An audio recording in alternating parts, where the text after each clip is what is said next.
Et s'il existait une sorte de formule universelle pour le succès, une formule cachée, tissée à travers les plus grands classiques du développement personnel, du business, de la spiritualité, un genre de code secret que les plus grands esprits auraient partagé?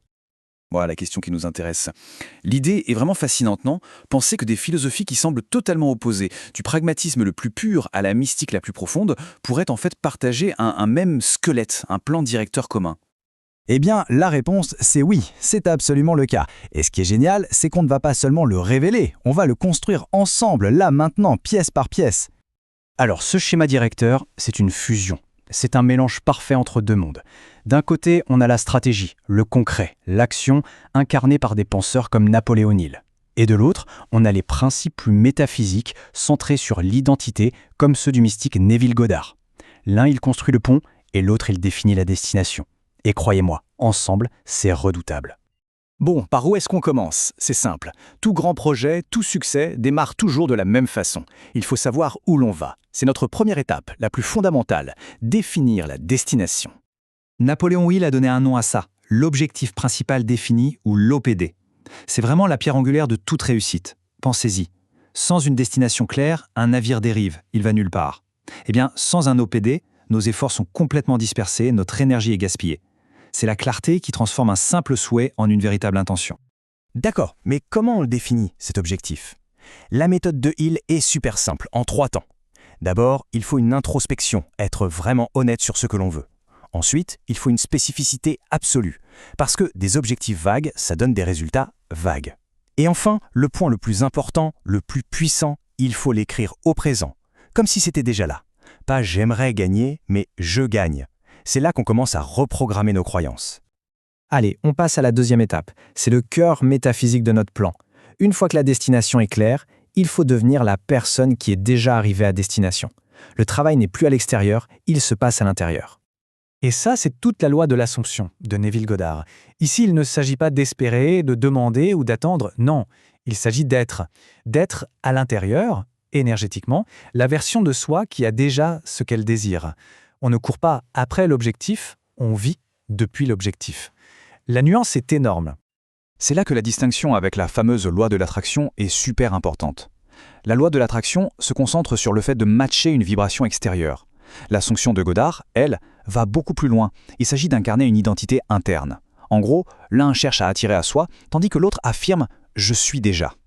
En fait, Gabby Bernstein a trouvé une analogie géniale pour expliquer ça. La loi de l'attraction, c'est comme préparer son jardin, s'assurer que la terre est fertile en cultivant la joie au quotidien. La loi de l'Assomption, c'est le moment précis où l'on plante une graine bien spécifique dans cette terre. On a besoin des deux pour que ça pousse, c'est un partenariat. D'accord, mais comment on fait pour planter cette graine? Goddard nous donne une technique ultra puissante, le SAT, ou l'étaprage du sommeil. Vous savez, ce moment magique juste avant de s'endormir, où notre esprit critique, notre mental se met en veille. C'est la porte d'entrée, parfaite, directe vers notre subconscient, le sol fertile de notre jardin intérieur. La méthode est à la fois simple et très profonde.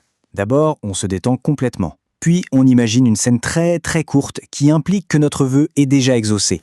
Par exemple, une poignée de main pour un contrat ou le regard sur un relevé bancaire. Le plus important, ressentir la joie, le soulagement, comme si c'était vrai. Et on s'endort avec ce sentiment. C'est ça, planter la graine et la laisser germer pendant la nuit. Ok, l'identité intérieure est posée, la graine est plantée. Maintenant, il faut construire le pont vers le monde extérieur, le monde visible. Et c'est là que le pragmatisme de Napoléon Hill revient en force. C'est la troisième étape, le plan d'action.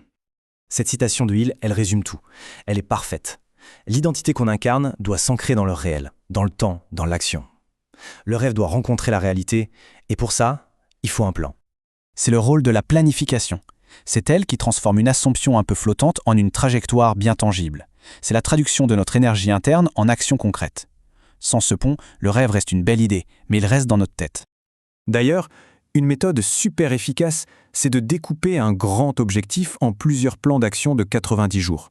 Ça crée une dynamique incroyable, ça rend l'échéance beaucoup moins intimidante et ça permet de s'ajuster en cours de route. C'est comme faire des sprints concentrés au milieu d'un marathon. On arrive à la quatrième et dernière étape, la navigation.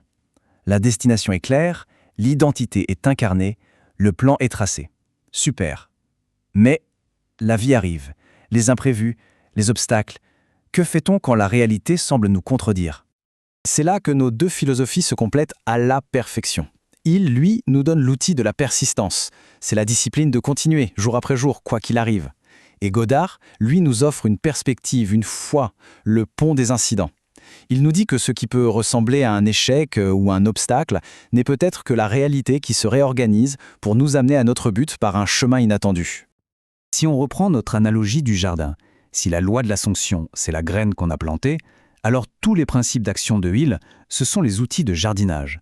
La persistance, la prise de décision rapide, l'apprentissage continu, ce sont toutes les actions quotidiennes qui vont protéger et nourrir la graine, jusqu'à ce qu'elle perce enfin la surface et devienne visible.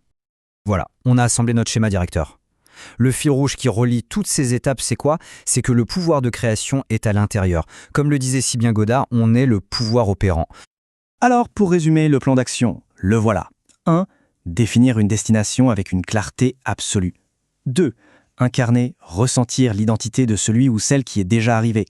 3. Construire un plan d'action concrète et planifié. Et 4. Avancer sur ce point avec la persistance de Hill et la foi de Godard. Cette phrase de Neville Goddard, elle capture l'essence même de tout le processus. Tout commence par le sentiment, par l'assomption intérieure. C'est le véritable moteur de la création.